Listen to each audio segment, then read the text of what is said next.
What is going on, my broskiis? My name is Toadskii, back again, here to bring you guys yet another One Piece Treasure Cruise video. And today we have a brand new PvP banner that's going to be arriving here on October 6th at 1900 PST time, featuring a brand new character with the PvP Pirate Rumble Cracker. This character is pretty interesting, and you can see that with the other characters that are surrounding him, namely with Sanji and Law, you can see that, this character is based around the strength typing, and then they're also featuring Ace versus Akainu on the same banner.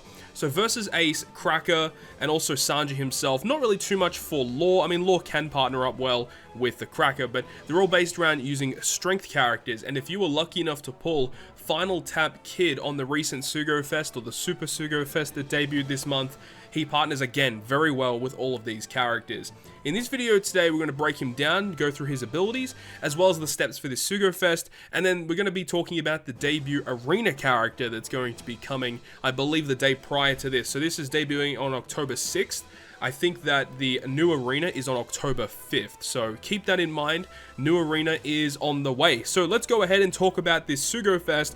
This is the exact same Sugofest structure as Japan, pretty much what we're expecting at this point. I would expect almost every Sugofest to be the same as Japan from this point moving forward. At least that's what I think. So this Sugofest, you can see 30 gems for the first multi. You get a Rumble ability and special ability level 3 character. Now that does not guarantee you a Rumble unit, it just says any unit that you pull, it's guaranteed to have level 3 ability and special for Pirate Rumble. So it can be any regular rare recruit. If you get a legend, it comes at level 3, but just saying this is not a good step. Then step 3 is guaranteed to be a legend with level 5 ability and special. So, it's fine, it's whatever, but we get a 1-gem multi. It's crazy that we get 1-gem multis on banners like this, but not for our big debut banners where we actually want the 1-gem multis, so bit disappointing there. Then we've got the 5th one, which is guaranteeing you a recommended character, meaning it's one of these 5 units guaranteed on the 5th multi, meaning obviously if you get a red, you get either Enel or you get Ace versus Akainu. But then, progressively moving forward, it's a cycle through a lot of these steps here. It stops at the 13th multi, getting you another recommended unit. So nothing really too crazy in terms of the Sugofest steps. And I mean, just looking at it, would you want to pull in this banner? No, I don't recommend pulling here.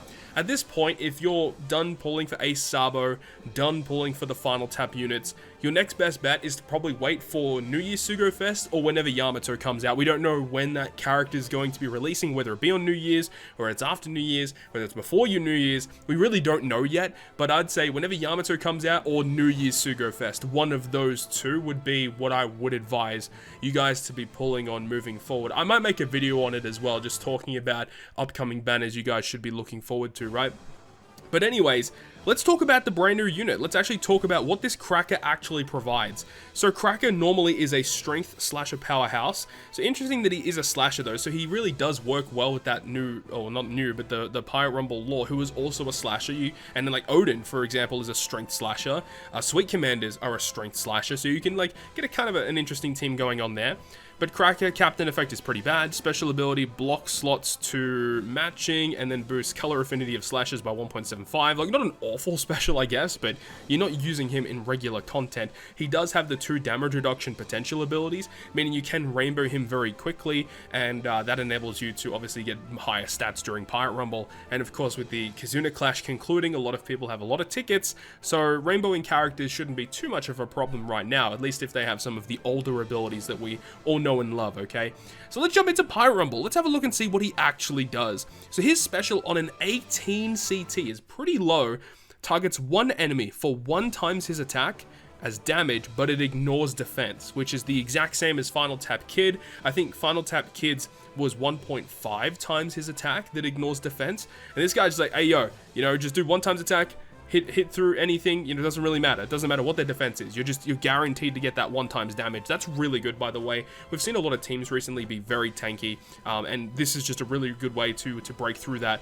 But it also gives himself a level 5 attack for 30 seconds. Unfortunately, the level 5 attack occurs after he already does the damage to the enemy. It would have been nice if they reversed it, so he buffed his own attack, and then he dealt the damage. But then Cracker also goes on to say that strength teammates will get level 3 CT increase for the next 15 seconds after he launches. And the fact that he has such a low CT means that that CT increase is going to get his special to charge even quicker, meaning that he's going to be able to launch his special again relatively quickly. So you can cycle this through. After that first cycle, you should be getting relatively good CT increase. So I like that. That's actually pretty awesome to see. So he's a very nice unit for the strength team just with special alone. But let's have a look at his passive. His passive at level 5, strength teammates will get level 5 attack and speed level 5. And then for the first 40 seconds, Dex teammates, or Dex enemies should I say, will get attack down level 5. So this is pretty nice if you're up against those really pesky Dex defense teams. I know I've come up against a couple of them in the past and they've absolutely destroyed me. Dex defense teams are no joke. However, the strength team, especially with Final Tap Kid, does so much damage to them because his damage just goes through defense. You don't even have to worry about how tanky they are. And this character is the same. So this plus Kid is just going to wipe the floor with any Dex defense team that you may come across. So if you guys already have Final Tap Kid, this would be a nice character to add to that collection so you can break through any of those pesky defense teams. But just in general, strength teams are not always the way to go because, you know, obviously they do a lot of damage, and I mean, CT increase is starting to look pretty good right now.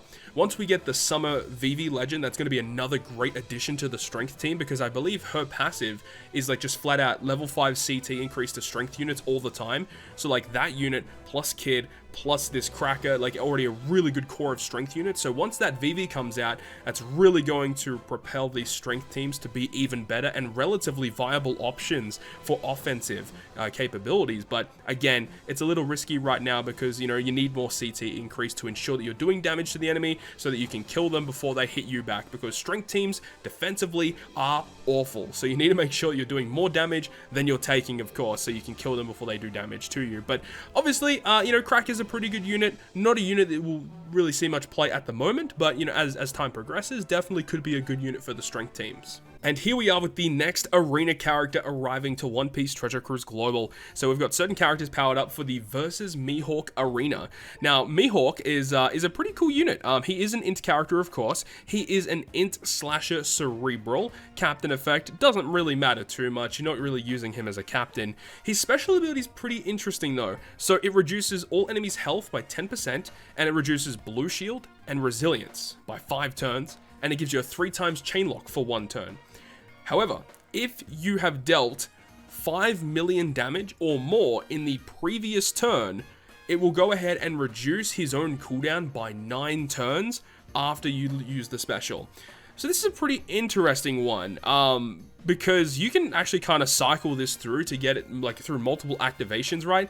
Like you could just do a burst turn hypothetically on stage 3, move on to the next stage, and then use his special, get a 3 times chain lock, burst that stage down, and on the final stage, you're going to be able to use it again, right? Because it reduces his cooldown by 9 turns. He has a 12 turn cooldown once he's completely maxed out. So there's 3 turns missing, but remember when you move onto a stage plus a preemptive, that's -2 cooldown, and then he has a sailor effect that says anytime another int character uses their special, it reduces his cooldown by 1 turn. So that gives you that last cooldown to use his special again. This is pretty cool. You know, you can get like multiple different stages of a 3 times chain lock, but he also does the health cut, defense removal, and resilience removal. This is a character that may see some play in very niche circumstances. I don't know personally how much I would honestly use him, but it's an interesting unit. I think it's a pretty interesting design, and, you know, I like it. You know, they're bringing out a lot of characters recently that have had just ways to generate their own cooldown. Final Tap Kid, obviously, and then we had the Arena Shinobu that literally came out last month as well. And this is another unit that's in that similar vein that's able to charge their special very quickly. So Mihawk's an interesting one. He does have an interesting support too, attaching to Shanks or Zoro, and it says that if they use their special to boost attack or orbs, it will go ahead and reduce the enemy's resilience by 2 turns. So I like that these arena units that have been releasing as free-to-play characters with, you know, somewhat okay supports. Some of them have definitely been better than others, no doubt about that, but at least they're coming with some sort of support so you can use them in niche circumstances. So that's a new arena Mihawk, and of course, when this does drop, I'll bring you guys a video with a handful of teams, hopefully take it on. I know a lot of people think this is a relatively difficult arena. I personally haven't looked at what this arena does yet, but I know that a lot of people say this is a very difficult one, so I'm not looking forward to it, but we'll see how things go. But with all that being said, guys, that is going to wrap up this video today. Just wanted to bring you guys a video just talking about the brand news coming in with the data download that happened today. So I really hope you guys have enjoyed this one, and if you guys did enjoy it, make sure you go ahead and leave a like, and if you want to stay up to date with all the content that I post, including more One Piece Treasure Cruise content, make sure to hit the subscribe button down below. But other than that, guys, I will see you guys within the next video.